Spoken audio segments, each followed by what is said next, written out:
Hello everyone. ఏంటి ఇంత చిన్న కడాయి పెట్టింది అనుకుంటున్నారా? ఏం లేదండి.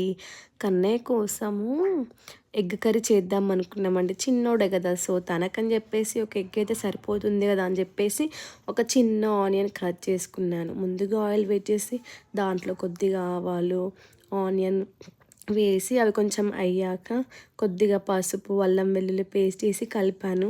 అది కొంచెం మగ్గాక కొద్దిగా కారము అండ్ కొద్దిగా సాల్ట్ వేసానండి టేస్ట్ కోసము. పిల్లలకి సాల్ట్ అనేది నిండుగా ఉండాలండి. అలా అయితేనే టేస్ట్ వాళ్ళకి నచ్చి తింటారు. సో, నెక్స్ట్ ఎగ్ వేసేసానండి. ఏం లేదండి, చాలా సింపుల్. ఇలా చేస్తే కన్నయ్య చాలా ఇష్టంగా తింటారు. ఎగ్ అనేది వాళ్ళకి చాలా మంచిదే కదా! ఊకే బాయిల్డ్ కాకుండా అప్పుడప్పుడు ఇలా కర్రీ చేసి కూడా పెట్టాలండి. ఈ వీడియో మీకు నచ్చినట్లయితే లైక్ చేయండి, సబ్స్క్రైబ్ చేసుకోవడం మర్చిపోకండి. Thank you everyone.